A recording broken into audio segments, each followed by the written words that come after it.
Il y a beaucoup qui ont reçu le Saint-Esprit, des enfants de Dieu qui se sont préparés, ils ont reçu le Saint-Esprit. Mais il y a d'autres qui n'ont pas reçu parce qu'ils n'ont pas bien arrangé leur vie.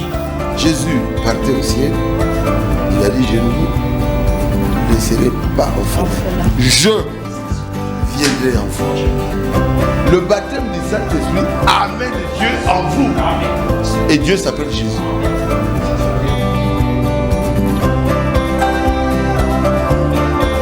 Les spectateurs, bienvenue dans votre magazine Le Monde et les Messages, votre magazine qui analyse l'actualité au regard du message du temps de la fin pour tous ceux qui sont dans Malachie 4, toutes tendances confondues, et la Bible pour tous ceux qui ne sont pas dans Malachie 4, donc tout chrétien de réveil, catholique, protestant, Kimbanguis, partout en tout cas, nous regardons derrière la Bible. Nous sommes là pour vous servir. Nous, c'est la grande équipe Le Monde et les Messages. Moi, de mon côté, en tant que journaliste et présentatrice de cette émission plutôt. Et de l'autre côté, j'ai mon invité, l'habituel de ce message, l'habituel de ce plateau, qui n'est plus à présenter pour beaucoup, qui avait l'habitude de nous suivre. Moi, je l'appelle comme tous les autres, Pasteur Binjadi, l'homme versé dans les Écritures. On me dit qu'il a la citation à la pointe de ses doigts. Je ne sais pas, mais je sais qu'il est là pour nous aider tous à travers les analyses qu'on essaie de décrypter, ce qui ne va pas, éclairer la lanterne d'un peu du peuple de Dieu. En tout cas, c'est ça vraiment notre objectif. Nous ne sommes pas là pour créer des problèmes ou chercher des polémiques avec des gens. Nous sommes là pour parler au regard de la Bible et du prophète. Que dit Branham pour un tel point, que dit Branham pour un tel sujet, que nous dit la Bible, c'est autour de ça. En tout cas, nous voulons que chacun comprenne chez lui à la maison que nous ne sommes pas là pour créer des problèmes, ni moins encore créer une polémique entre les serviteurs de Dieu. Bonsoir, Pasteur Binjadi. Bonsoir, Sœur Monica. Vous me permettez de vous appeler ainsi, hein? Ah bon, appeler frère, ça sert beaucoup plus mieux. Non, mais je sais pourquoi. Vous savez pourquoi je vous appelle Pasteur? Parce que tout le monde me dit Pasteur Binjadi, Pasteur Binjadi. Alors moi aussi, j'adopte un peu, hein? Merci beaucoup, Sœur Monica. C'est dans le monde et les messages tabernacle, hein? D'accord. C'est Pasteur Binjadi dans le monde et les messages tabernacle. Nous sommes là pour vous servir. Merci, Sœur Monica, qui a bénisse richement. Je remercie les Très-Hauts, les créateurs des cieux et de la terre, le Seigneur Jésus-Christ, pour nous avoir accordé la force de venir parler de sa part ce soir.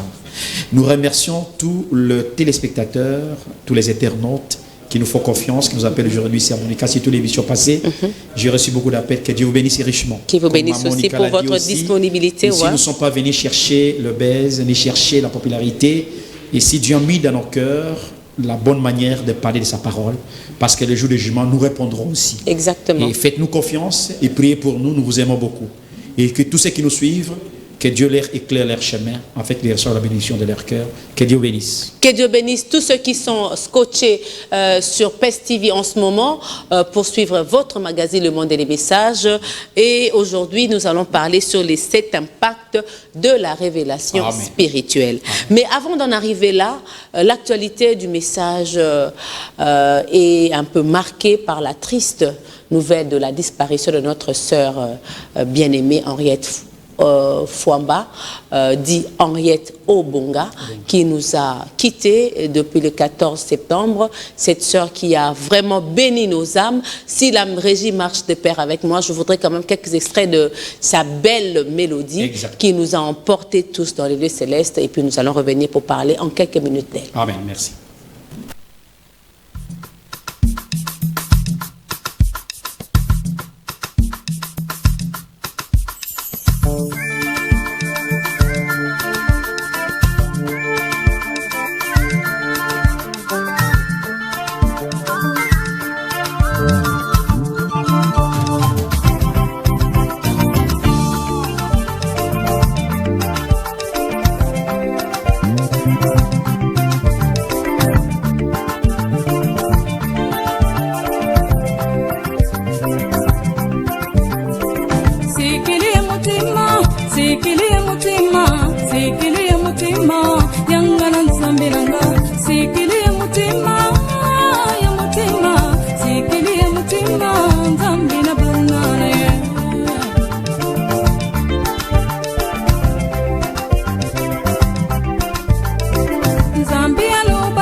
que je me suis donné ici-bas.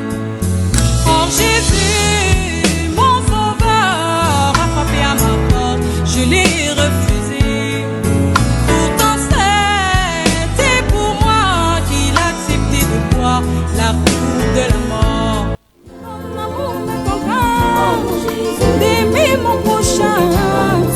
Mon amour me contraint de t'aimer mon Jésus. Mon amour me contraint d'aimer ta parole. Tu es parti le premier, je suis après toi. Ton amour me contraint de porter aussi ma croix. Ton amour me contraint. Musique chrétienne, moutali bato liboso, va pesanga penza, bato liboso.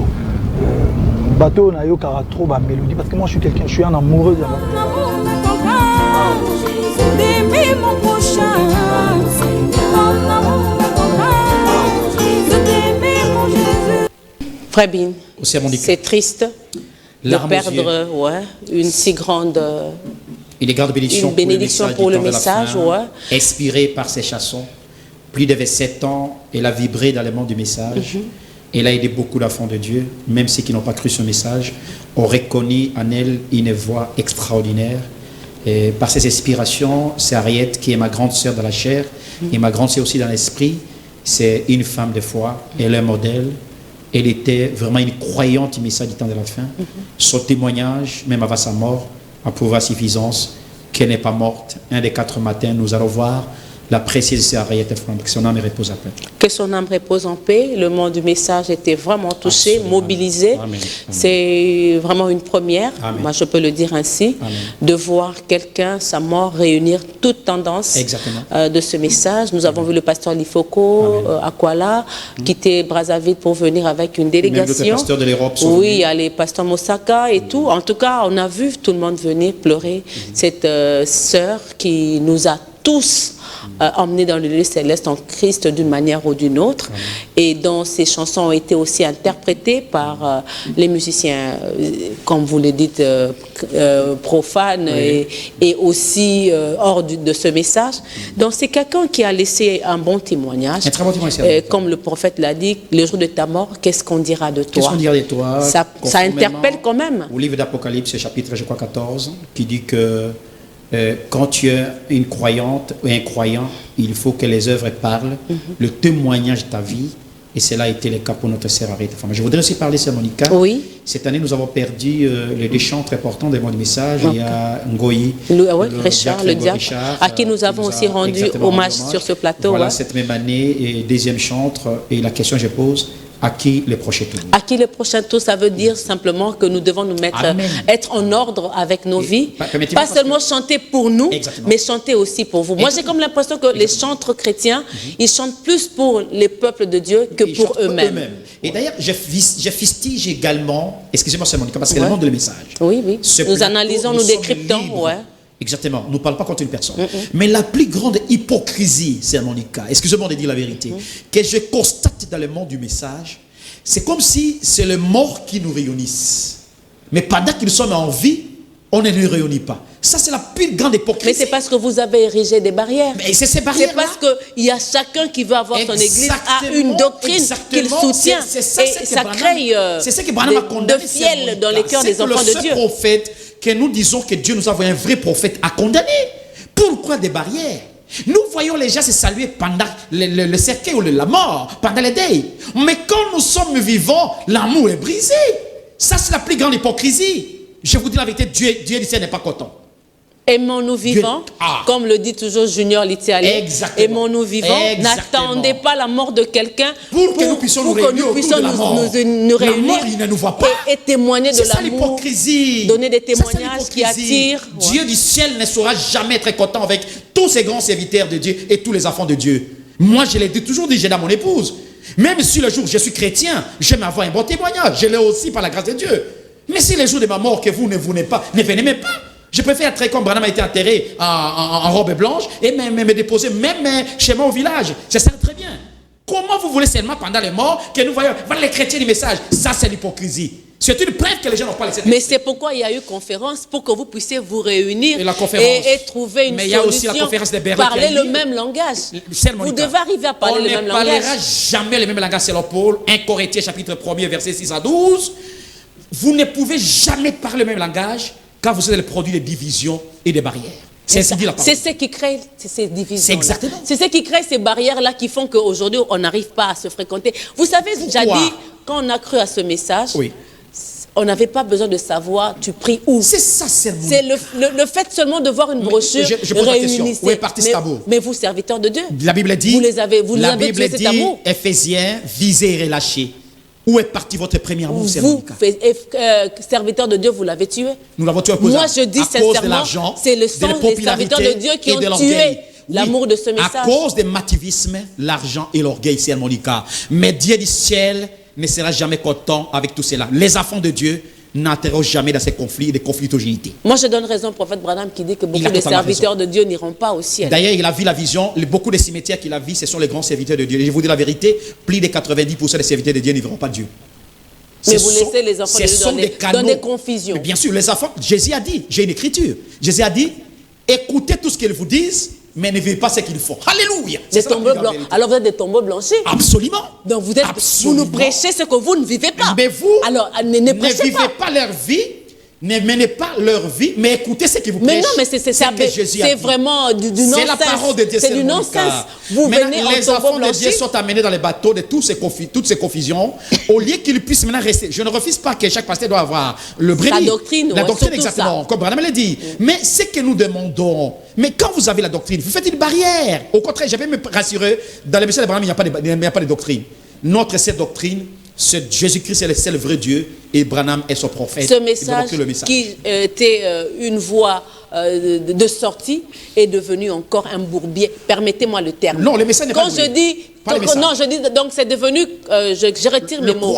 Donc ça veut dire vous avez créé des barrières pour essayer d'amener les enfants dans les déserts. Ils ne se reconnaissent pas. C'est la plénitude de la sainteté, de la perfection de Dieu.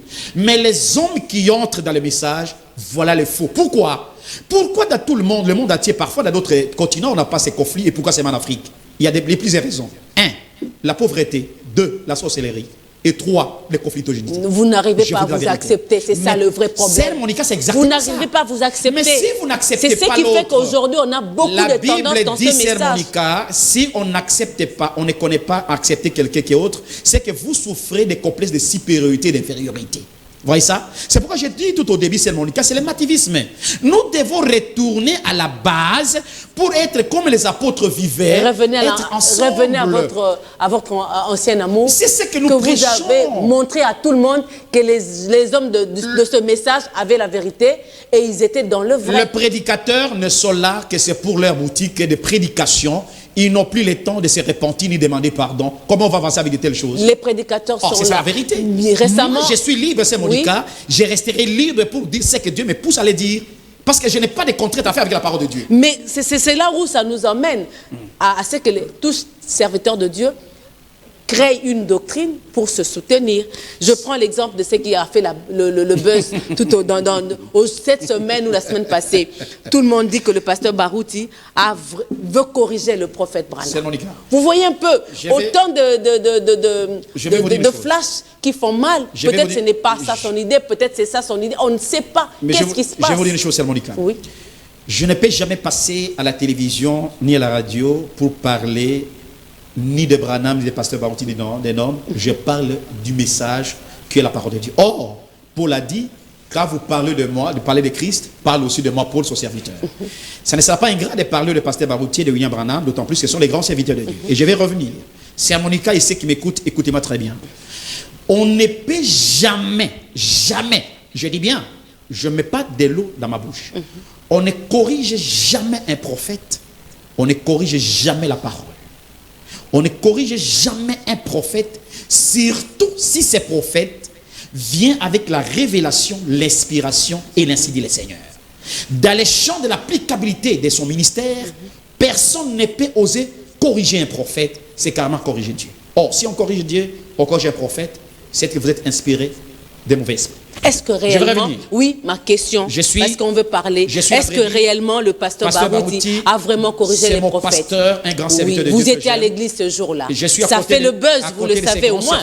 Non, mais je demande, vous savez au moins que ça fait le buzz. Ça fait buzz, et beaucoup de gens m'appellent et j'écris. Exactement. Est-ce que réellement il a corrigé le prophète? Pasteur Barouti n'a pas corrigé le prophète Branham. Pasteur Barouti a corrigé le mauvaise interprétation que les gens font des écritures de William Mario Branham. C'est ça ce que les gens ne comprennent. Pasteur Barouti n'a pas dit toutes les bandes sont là. Il n'a pas dit je corrige Branham. Il dit je le corrige. Et qu'est-ce qu'il a corrigé? Il a corrigé les mauvaises interprétations qui sont données volontairement par les hommes intellectuels de ce message. Je donne un exemple. Oui. Quand William Branham parle sur le mariage interracial, il n'a même pas parlé de mariage interracial. Il parle sur le mariage mixte. Mixte, exactement. Le frère Branham, quand tu l'as parlé de ce mariage-là, il dit je ne crois pas. Ça, évidemment, c'est Branham qui l'a dit. Mais si vous allez très profond, on va faire l'émission. On en parlera. On a juste ouvert une brèche là, ouais. Mais qu'est-ce que Branham condamne? Je voudrais que si le croyant du message m'écoute avec attention particulière. Exactement, parce que tout le monde attend quand même un son de cloche de votre côté. Ouais. Branham condamne ce qu'on appelle melting pot. Je dis bien melting pot. La condamnation par représentation, paragraphe 160, vous descendez à 35, vous descendez. Qu'est-ce qu'on appelle melting pot? Melting pot, Branham l'a dit, c'est le brassage. L'homme est noir qui veut donner sa femme à l'homme blanc pour qu'il fasse les affaires appelées métis. C'est un brassage volontaire, c'est une confusion qui a eu lieu aux États-Unis depuis 1800, mais c'est Israël, en 1906, a fait sortir ce terme qu'on appelle melting pot. Et Branham me dit, je regrette, il y a des noirs qui sont remplis de cet esprit, mais qui sont en train de faire le melting pot, c'est-à-dire hybrider, prendre un homme noir et un homme blanc, et pour qu'ils aient les enfants. Mais Branham, quand il prêche sur le mariage et le divorce, il n'a jamais parlé de mariage interracial, parce que Branham même c'est un produit de métissage qu'on appelle caterone. Parce qu'un blanc métis plus un blanc noir, quand tu donnes un enfant, on appelle caterone, c'est-à-dire cette union-là. Mais pourquoi seulement vous faites allusion seulement de noir et de blanc, le métissage? Beaucoup de prédicateurs de ce message nous ont fait croire que le métis ne sera pas au ciel. C'est faux. Mais le grand pasteur après William Branham, qui s'appelait pasteur Kuhlman, c'est un métis qui a marié une blanche.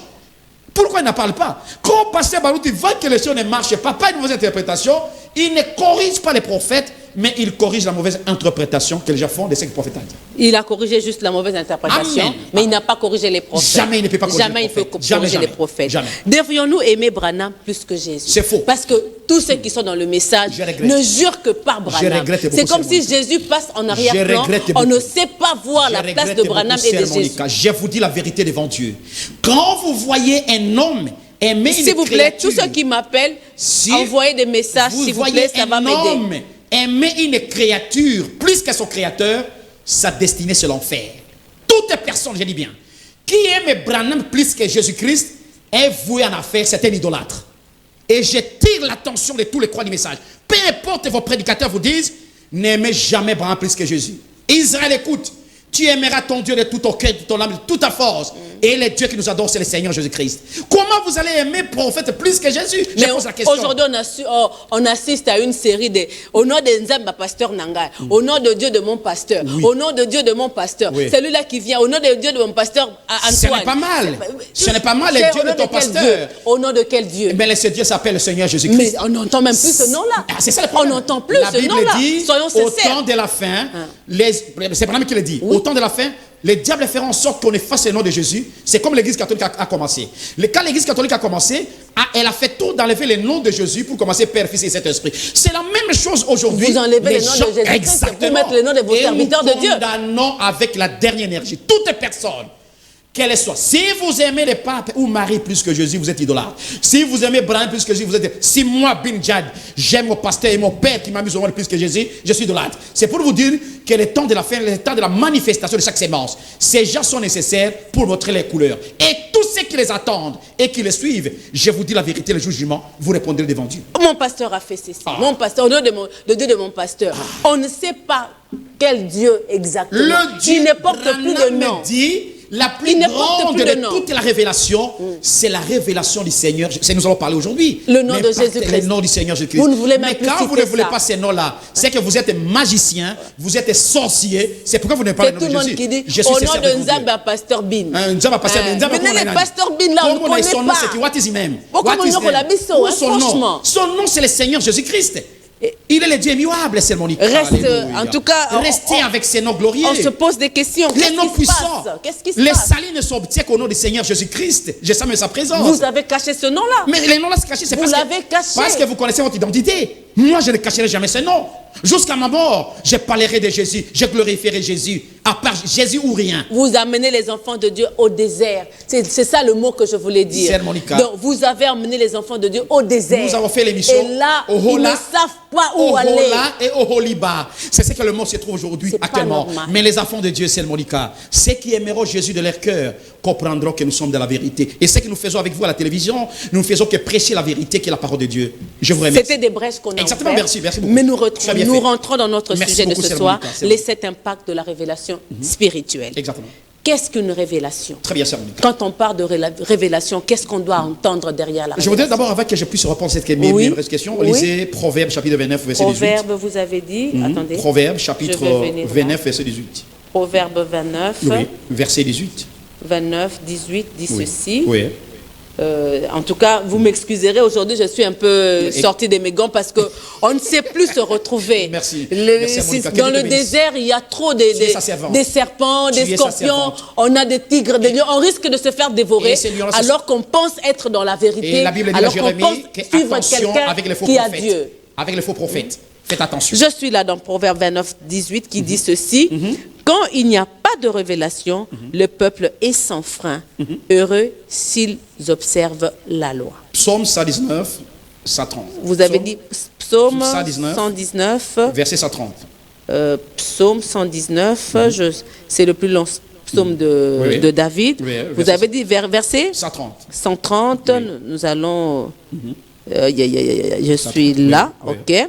Il dit, la révélation de tes paroles est claire. Amen. Elle donne de l'intelligence aux simples. Amen. Donc, quelque part, même Dieu reconnaît qu'en vous, il y a de l'orgueil dans les serviteurs de Dieu. Tu as posé une question, je vais répondre. Il reconnaît que dans les enfants de Dieu, de foi aussi, il y a un peu de l'orgueil. L'orgueil vient, c'est quand vous ne connaissez pas les dieux que vous servez. C'est Monica.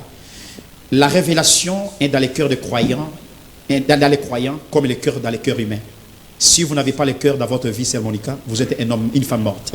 Si vous n'avez pas la révélation, Sœur Monica, vous êtes un peuple qui n'a pas Dieu. Qui est sans frein. Sans frein. Qui va errer, qui ne sait pas, qui ne sait pas là où quelqu'un peut vous apporter, comme nous sommes en train de parler, vous dire que je suis Dieu, vous acceptez. Quelqu'un peut vous dire, écoutez, je vais vous laver, vous acceptez. Pourquoi? C'est à marque de révélation. Sœur Monica, écoutez-moi bien.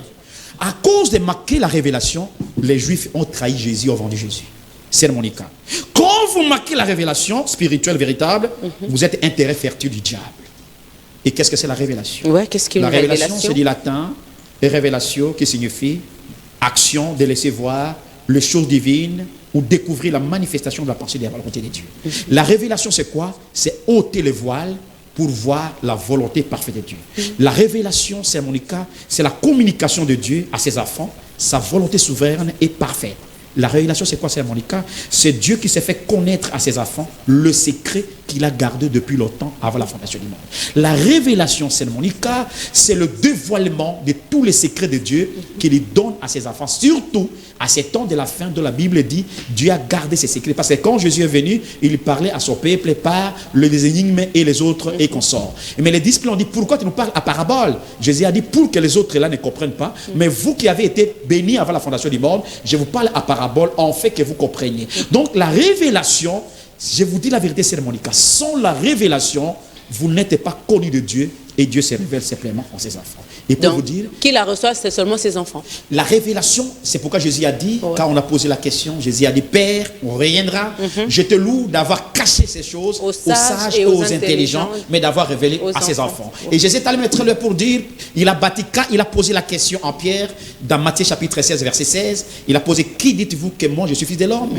Personne, il y avait des Matthieu qui a étudié, il y avait beaucoup de gens qui ont étudié, Pierre n'a jamais été au bas de l'école, mais Pierre a dit, Seigneur, moi je réponds. Il a dit, Seigneur, tu es le Christ, le Fils de Dieu vivant. Jésus a dit, Pierre, ce n'est ni le sang et la chair qui t'ont révélé. Prenez le temps de me révéler, mais c'est mon Père qui t'a révélé. C'est Monica. La révélation n'est pas l'émanation intellectuelle. On n'a jamais une université ni théologie qu'on apprend la révélation. Non. Tu peux faire, même être maître, même à, comment on appelle ça en termes théologiques, tu peux être maître même à dialectique et théologique, mais tu n'as pas la révélation. Tu peux mémoriser tous les versets, ce n'est pas la révélation. La révélation, c'est l'émanation de Dieu à ses enfants. Et nous allons comprendre, la révélation vient toujours au prophète. Et quand le prophète reçoit la révélation, il donne à ses enfants. En quelque sorte, vous répondez à la question qui reçoit la révélation. Très bien. Il n'y a que le prophète et pas un enfant de Dieu? Non, c'est ce que je voulais dire. Ouais. La Bible dit dans Amos chapitre 3, verset 7. Dieu ne fait rien sans avoir révélé ses secrets à ses serviteurs, le prophète. Il faut retenir qu'il y a 3 sortes de révélations. Il y a la révélation spirituelle, il y a la révélation scripturaire, qu'on appelle l'inspiration. Il y a aussi la révélation surnaturelle. Et vous avez dit spirituel, scripturaire et surnaturelle. Toutes ces révélations, quand Dieu veut faire quelque chose, comme Dieu n'est pas un Dieu des désordres, il prend sa parole, ses secrets qu'il a cachés. Accordez-moi 2 minutes. Oui, je sais que les gens m'appellent déjà. La Bible dit, si vous appelez maintenant, là, vous allez interrompre l'idée. Exactement. Faites-moi plutôt de texto, ça va vraiment m'aider à voir. Les choses cachées sont à l'Éternel, les choses révélées sont à ses enfants. Alors, vous savez très bien que nous avons dit la fois passée, Dieu aime tout le monde, mais Dieu ne se révèle pas tout le monde. Et Dieu maintenant révèle ses enfants au travers un prophète qu'il a envoyé. C'est pourquoi c'est le monde. Qu'est-ce que vous me permettez? Oui, je vous permets. Vous dire ceci. Oui. La révélation est pour les chrétiens, c'est le Branham, le facteur d'une importance capitale plus que nous le pensions. Branham dit, c'est la chose de la plus haute importance, car une église qui n'est pas bâtie sur la révélation, c'est un terrain du diable. Le diable peut jouer avec comme il veut. Et si vous regardez dans les plans de la rédemption, tous les enfants de Dieu, Abel, Abraham, Jacob, Israël, Jésus et la vraie église, tous sont passés par la révélation. Car Abel a donné l'offrande, c'était par la révélation. Et la révélation fait la différence entre le véritable Fils de Dieu et celui qui sont appelés les enfants du diable. La révélation positionne le Fils de Dieu pour leurs origines et raclaire les Écritures, en fait que les enfants de Dieu se préparent pour sortir des confusions, des fausses doctrines. Nous allons voir les bienfaits des enfants de la révélation. Et comment savoir que ça, c'est une révélation? Très bien, une bonne question. Comment savoir la reconnaître? Dans l'Ancien Testament, il y avait ça vient de Dieu, c'est Dieu qui m'inspire. Dans l'Ancien Testament, il y avait un instrument qu'on appelait Urim Tumim. Qu'est-ce que signifie Urim Tumim? Deutéronome 22. Urim Tumim signifie lumière, Tumim signifie perfection. Parce que nous avons lu dans la Bible que la révélation c'est la lumière. Urim Tumim signifie la lumière et la perfection. Quand vous avez un songe, quand vous avez un problème, quand vous avez une écriture, qu'est-ce que Dieu faisait? Il y avait un pectoral d'Aaron qu'on mettait 12 pierres devant Aaron. Quand vous venez avec un songe, une écriture, si cela vient de Dieu, ça va s'éclairer une lumière. Parce que la Bible, n'oubliez pas, vers le soir la lumière paraîtra. Et quand ça s'éclaire lumière, cela veut dire que c'est une vérité. Mais si ça n'éclaire pas, c'est un mensonge, on va te tuer. Et Urim Tumim, la lumière et perfection, aujourd'hui c'est mon cas, c'est la Bible, la parole inspirée. Si vous avez quelque chose, une pensée, une idée, une opinion, tout ce que vous direz, si cela n'est pas conforme à la Bible et à la révélation qui a été donnée au prophète, parce que Branham n'a fait que la révélation de la Bible, c'est que cela est faux. Donc pour savoir que cette révélation est vraie, le seul instrument pour peser, mesurer, comparer, c'est les Saintes Écritures et la Bible. Et ceux qui font des songes, ceux qui ont des songes, parce qu'on ne fait pas des songes, mais on a des songes, ceux qui ont des songes, comment savoir que c'est ce songe, comme Nabuchodonosor l'a fait à l'époque de Daniel, il devait consulter. Mais aujourd'hui, il n'y a pas Daniel, il n'y a pas aussi le prophète majeur, comme on le sait, mais comment savoir ou reconnaître que le songe vient de Dieu? Ça, c'est Dieu qui m'a parlé. Ça, c'est un homme qui a pensé après avoir beaucoup mangé. Écoutez, Frère Branham dit exactement c'est ça. Le songe, c'est désormais très compliqué. Les Branham dit le songe, c'est une bénédiction. Il y a des songes très compliqués et des songes faciles à traduire.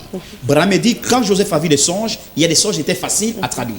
Il y a des songes très faciles, Dieu peut te parler à travers ces songes-là et qu'on sort. Mais il y a des songes dont Dieu cache certains éléments, qui cachent les révélations, les inspirations et les éléments de Dieu. Ces songes-là nécessitent un prophète.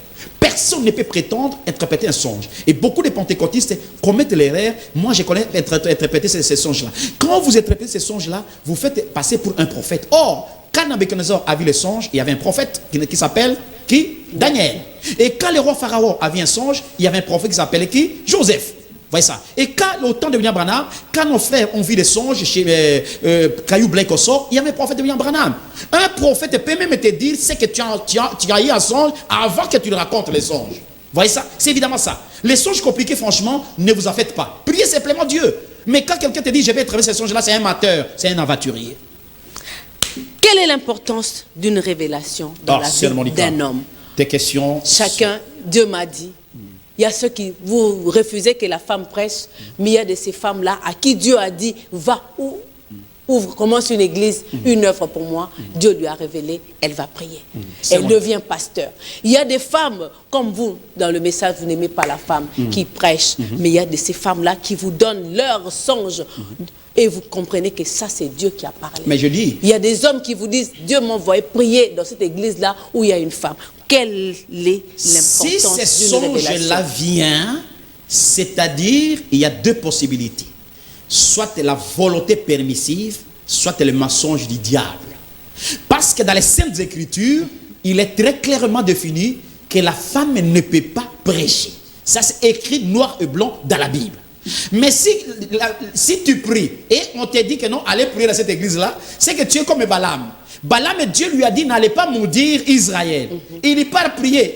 Dieu dit, allez alors. Vous voyez ça? Donc, quand Balaam est parti, ce n'est plus la volonté de Dieu. C'est sérieux. Exactement. Quelle est l'importance d'une révélation dans la vie d'un homme? On revient à ma question. Merci, Sœur Monica. Ouais. La révélation a beaucoup d'importance dans la vie d'un homme. La révélation, on va voir les pactes. Mais je voudrais un peu commencer, je vais entrer parce que les pactes vont nous donner beaucoup de choses. Oui, mais je voudrais l'importance... L'importance de la révélation dans la vie d'un homme, c'est Monica. La révélation rend l'homme heureux, donne la joie à l'homme et positionne l'homme pour lui dire trois choses. Rend l'homme heureux et tu écris ça parce que tu as bien écrit ça. Heureux, rend l'homme heureux, oui. Donne la joie du salut à l'homme. La joie du salut. Et satisfait un homme ou une femme qui saura bien adorer le Seigneur. C'est pourquoi, si vous voulez, je vais détailler. Quand vous voyez Matthieu chapitre 16, Jésus a dit, Pierre, heureux Simon. Parce que ce n'est pas les... Vous voyez, heureux Simon, ce n'est les seuls achats qui t'ont révélé, c'est mon Père qui t'a révélé. Enfin, la chose qui peut donner la joie et être heureux dans la vie, c'est pas l'argent, c'est Monica. Jésus n'a pas dit, Pierre, tu es heureux parce que tu dors avec moi. Non, tu es heureux parce que tu marches avec moi. Non, tu es heureux parce que Dieu t'a révélé. Voilà le portail de la révélation. Deuxième chose, la révélation de la joie du salut, ouais. Écoutez, quand Jésus s'est tressailli de joie, oh Seigneur des cieux et de la terre, je te loue d'avoir caché ces choses aux sages intelligents. Vous savez ça? Pourquoi? Jésus n'a pas dit ça quand Lazare était ressuscité. Mais quand il était tressailli de joie de la révélation, il était tressailli de joie. Exactement, c'est ça. C'est pourquoi vous avez vu même Abraham, dans Genèse chapitre 18, verset 1er, Abraham a couru. Quand il a vu la révélation, quand il a vu Jéhovah, Elohim venir, Abraham a couru. C'est la révélation qui nous donne la joie pour que nous puissions savoir notre origine et notre destination. Quels sont les fondements d'une révélation? Ah, c'est Monica. Parce qu'on dit que la révélation, elle doit être scripturaire, spirituelle et surnaturelle. Elle apporte la joie du salut, elle rend l'homme heureux et satisfait à son désir ou son besoin, ou satisfait la personne. J'ai 5 fondements de la révélation. Le fondement d'une révélation. J'ai même dit quelque chose que tu m'as posé la question précédée. Le premier fondement, une révélation, il y a une fausse, une vraie révélation. Et pour savoir que la révélation est vraie, il faut les tester par la parole de Dieu. C'est le premier fondement. Deuxième fondement, c'est Monica. Pour être sûr qu'on est fils de Dieu, il faut avoir la révélation scripturaire. Il faut aussi avoir le révélateur. Troisième chose, c'est Monica. Révélation scripturaire et avoir le révélateur. Ne dis pas seulement j'ai la révélation, mais tu n'as pas le révélateur. Troisième chose, c'est Monica. J'ai déjà dit qu'il y a 3 sortes de révélations. Tu as écrit ça. Les temps de la fin, où le diable avec ses serviteurs et ses démons, appelés les dieux de cet âge mauvais, les diables habitent les églises. Les diables séduisent les églises. Les diables contrôlent les églises. Les diables règnent sur les églises. Les diables mettent les églises en danger. Mais les diables mettent Jésus en dehors. Et qu'est-ce que la révélation fait? La révélation vient pour distinguer le vrai et le faux. C'est ça le fondement de la révélation. Distinguer le vrai du faux. Autre fondement de la révélation, Monica, la révélation, nous l'avons bien dit, il y a une différence entre la révélation, l'onction. On en parlera. Et l'inspiration. Oui, on en parlera. Merci beaucoup. Oui, vous avez dit que la révélation vient pour discerner le faux et le vrai. Donc, au regard de la parole de Dieu. Exactement. Vous avez parlé de la révélation scripturaire qui vient avec le révélateur. Amen. Vous avez parlé de la révélation qui distingue le vrai et le faux. Amen, amen. Donc, ça, ce sont là les fondements d'une révélation. Maintenant, quelle différence faites-vous entre la révélation, l'inspiration, l'onction et les ravissements en esprit? Parce que Paul, j'aime bien ce verset-là de Paul, il dit, j'étais ravi en esprit. Amen, amen. Maintenant, le ravissement là, c'est la révélation. Très bien. c'est l'inspiration, l'onction. Quelle différence faites-vous entre ces quatre mots? La révélation, nous l'avons dit, c'est ôter le voile. C'est Dieu dans son immense amour qui prend les secrets, qui révèle à son prophète pour que le prophète parle au peuple. C'est ça la révélation. C'est Monica. La révélation est permanente et éternelle. Quand vous avez la révélation que Jésus-Christ est Dieu, même si vous dormez, même si vous couchez comment, cette révélation ne vous quittera jamais. Voilà la révélation. Tandis que l'onction, c'est un privilège momentané qu'on reçoit, soit de la part de Dieu, soit de la part de l'ennemi, mais pendant que vous êtes dans une action spirituelle. C'est ça l'onction. C'est ça l'onction. C'est ça l'onction. Et tandis que vous avez parlé de l'inspiration. L'inspiration, c'est comme la sœur Ariette, nous avons parlé de la sœur Ariette. Quand elle est entrée en inspiration, elle est saisie par l'esprit, elle chante un cantique et l'inspiration la quitte. Si vous lui demandez comment elle a eu cela, elle ne peut pas peut-être, elle ne soit pas te dire exactement ce qui est arrivé. C'est l'inspiration. Mais il y a ce qu'on appelle l'expiration spirituelle. Parce que Paul dit toute écriture est inspirée. Tandis que le ravissement de l'esprit, c'est la chose la plus capitale que Dieu parfois amène ses serviteurs et ses enfants à quitter cette dimension.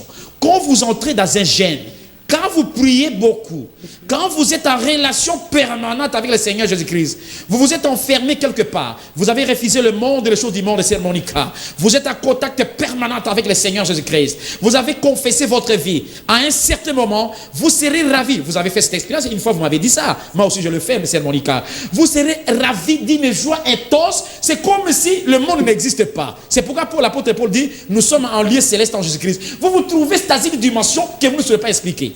C'est ça les ravissements. Et c'est lui qui l'a expérimenté, c'est Jean de Patmos. Jean de Patmos était dans un ravissement de l'esprit. Il ne savait même pas. Il voulait même mourir. C'est ça, une atmosphère spirituelle la plus connectée pour être en présence de Dieu. Et tandis que le toit, l'inspiration, l'onction et les ravissements, ce sont les moyens qui nous permettent d'atteindre le but qui est la révélation. Exactement, c'est ça. Donc c'est à travers ces trois canaux que l'homme atteint la révélation. Absolument. Donc absolument spirituel. Pour atteindre la révélation, il faut passer par l'onction, l'inspiration et les ravissements. Exactement. Exactement, c'est ça. C'est ça. Exactement. Revenons à notre sujet de ce soir. Quels sont les 7 impacts de la révélation spirituelle dans la vie d'une personne? Amen. Il y a 7 impacts profonds pour la vie d'un chrétien. Le premier pacte, la révélation nous donne l'autorité sur le diable et nous fait connaître la fin du diable, ses anges et le méchant, c'est-à-dire l'homme puissant du diable. Quand vous avez la révélation, Sœur Monica, vous trouvez le diable devient très petit. Premier impact. Deuxième impact, la révélation nous aide à connaître et à comprendre le plan de la rédemption et à servir Dieu dans sa volonté parfaite, à nous éclairer la lumière pour que nous puissions oublier les ténèbres. Alléluia. Troisième impact, c'est Monica. La révélation nous aide à connaître les pièges, les stratégies déployées par les diables et par ses serviteurs qui séduisent les hommes et les femmes en fait que nous puissions garder notre position en Christ. Quatrième impact, c'est Monica. La révélation nous aide à nous purifier, à nous blanchir et à nous épurer pour nous préparer à l'avènement du Seigneur. Cinquième impact, c'est Monica. La révélation nous stimule comme des vins et nous met en relation permanente avec Dieu pour que nous puissions découvrir le but pour lequel nous avons été élus. Sixième, c'est Monica. La révélation nous ouvre les yeux charnels et nous amène aux yeux spirituels. Branham a prêché un sermon intitulé L'invisible.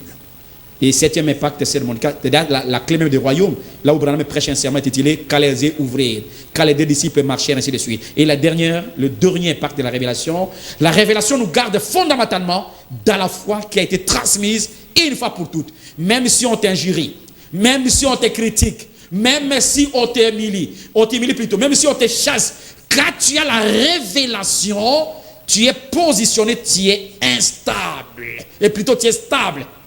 Tu ne bougeras jamais de cela. Surtout à ce temps de la fin, la révélation des fils de l'homme Voilà les 7 impacts de la révélation. Pasteur Bin, merci Sœur Monica. Je peux ouvrir même pour 5 minutes le téléphone parce que j'ai des appels ici. C'est une émission en direct, comme vous le savez. Vous m'avez appelé. Oui. Si vous pouvez appeler pour les 5 minutes qui vont nous séparer, qui nous restent, pour que le pasteur Bin qui est devant vous réponde à vos préoccupations, à vos questions. Merci. Mais entre-temps, moi, je continue à poser mes questions. Exactement. Vous avez parlé de cet impact de la révélation dans la vie d'une personne ou d'un chrétien. Vous avez dit que la révélation donne l'autorité sur le diable. Amen. Il nous fait connaître et comprendre le plan de Dieu et nous aide aussi à le servir. Amen. Il nous permet de reconnaître les pièges du diable, nous purifier, blanchir, nous stimuler et nous met en relation permanente avec Dieu, nous ouvre les yeux spirituels et nous garde dans la foi fondamentale transmise au sein une fois pour toutes. C'est cet impact. C'est un peu de la révélation. Vous êtes sûr que l'homme doit sentir tout ça dans sa vie pour se dire qu'il est en face d'une révélation divine. Amen, c'est mon cas. Quand Branham dit la glorieuse des révélations, c'est le Saint-Esprit. Quand vous êtes né de nouveau, vous avez l'Esprit de Dieu en vous, automatiquement la meilleure des choses que Dieu te donne, c'est la révélation. Et quand Dieu te donne la révélation, Dieu te donne la manière de connaître ta position et pour demeurer dans la parole de la vérité, qui est le message que nous croyons. C'est ainsi que si vous avez la révélation, tous ces 7 impacts-là seront visiblement dans votre vie. Je vous dis la vérité. Même si le diable, il y a des gens qui ont pris la parole de Dieu. Le diable les a tourmentés par des maladies, par des problèmes. Mais aussi vrai qu'ils connaissent déjà les promesses et la révélation. Parce que les premiers points d'impact... Allô, bonsoir. Allô, bonsoir. Allô. En tout cas, faites-moi peut-être des audios, ça va m'aider au lieu de couper mon interlocuteur comme ça, ça ne nous permet pas. Oui, vous dites? Je dis, quand vous avez la révélation, quand les apôtres avaient la révélation, même si on a coupé la tête de Pierre, même si on a coupé la tête de Jean, ils ne pouvaient pas arrêter de marcher, de croire la parole de Dieu, parce qu'ils connaissaient déjà la stratégie du diable. Ils savaient que le diable mettra un ombrage en fait qu'ils ne reçoivent pas la vérité. Mais ils continuaient à servir le Seigneur dans la vérité à cause de la révélation glorieuse qu'ils ont réussi. C'est tout. Allô, bonsoir. Allô, bonsoir. Oui, on vous écoute.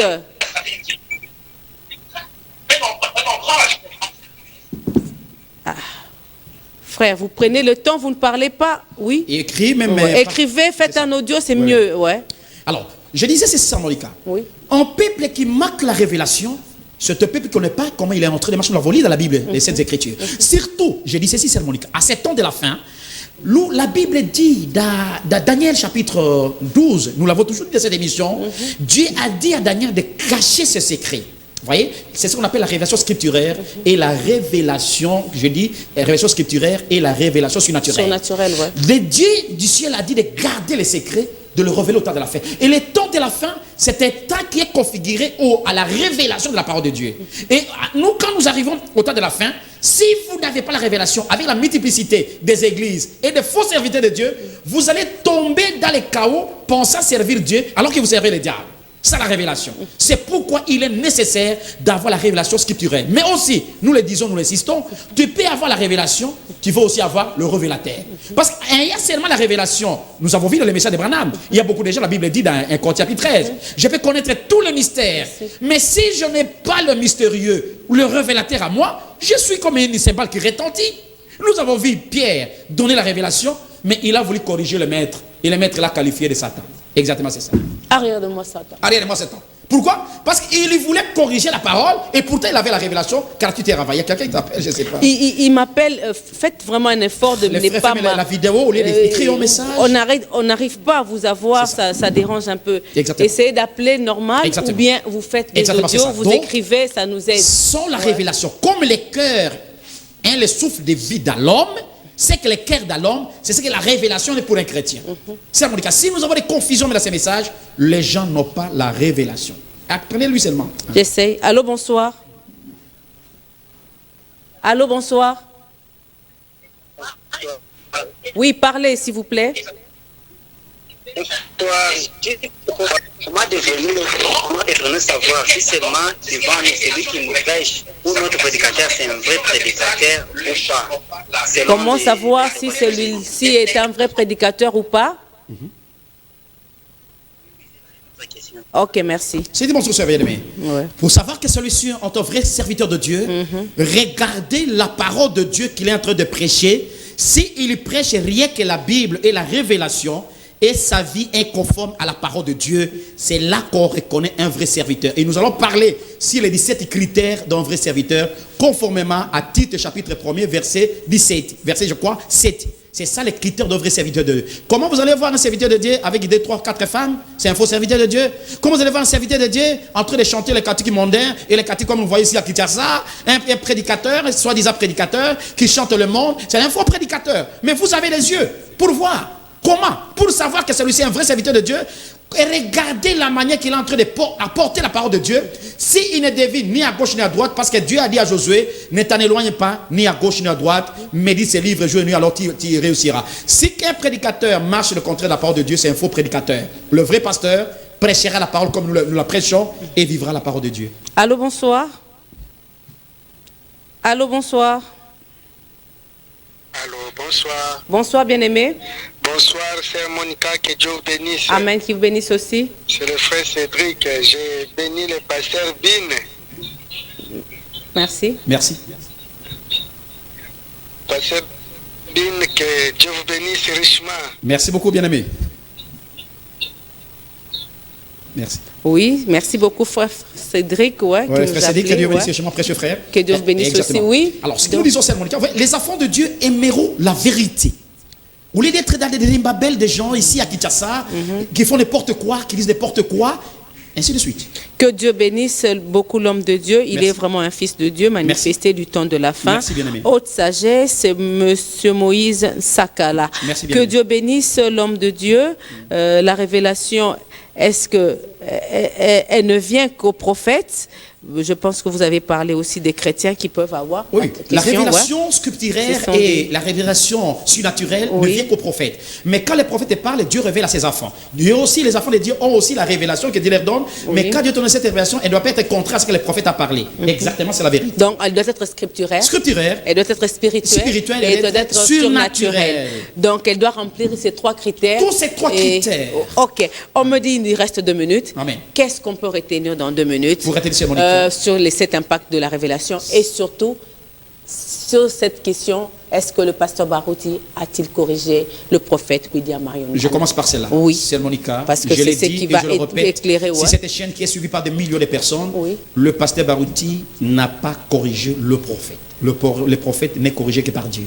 Mais quand le prophète fait sortir une parole, qu'il y a des erreurs et des hérésies mal interprétées par les gens, le pasteur Barouti peut aider les gens à bien remettre les choses en ordre. Donc le pasteur Barouti n'a pas corrigé le prophète, mais il a corrigé la mauvaise interprétation que les gens ont fait de ces mariages interraciaux.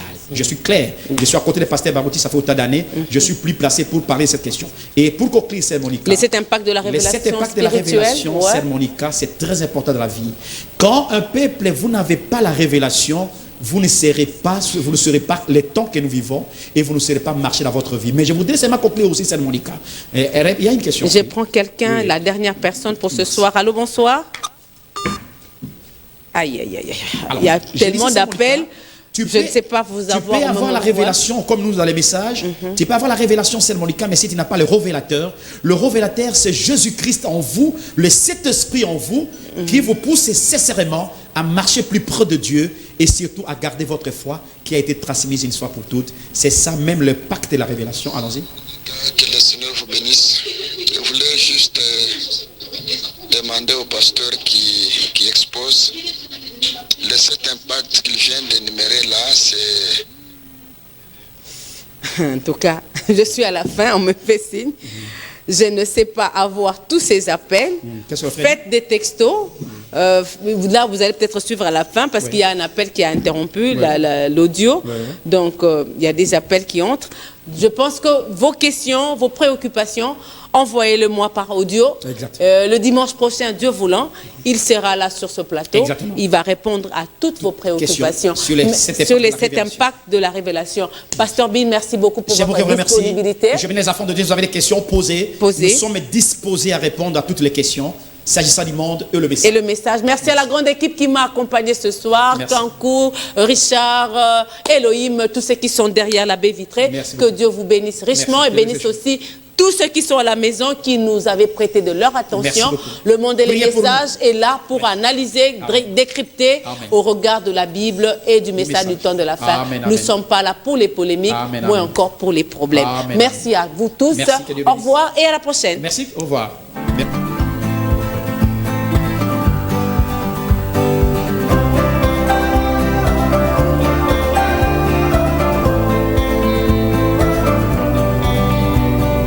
Il y a beaucoup qui ont reçu le Saint-Esprit, des enfants de Dieu qui se sont préparés, ils ont reçu le Saint-Esprit. Mais il y a d'autres qui n'ont pas reçu parce qu'ils n'ont pas bien arrangé leur vie.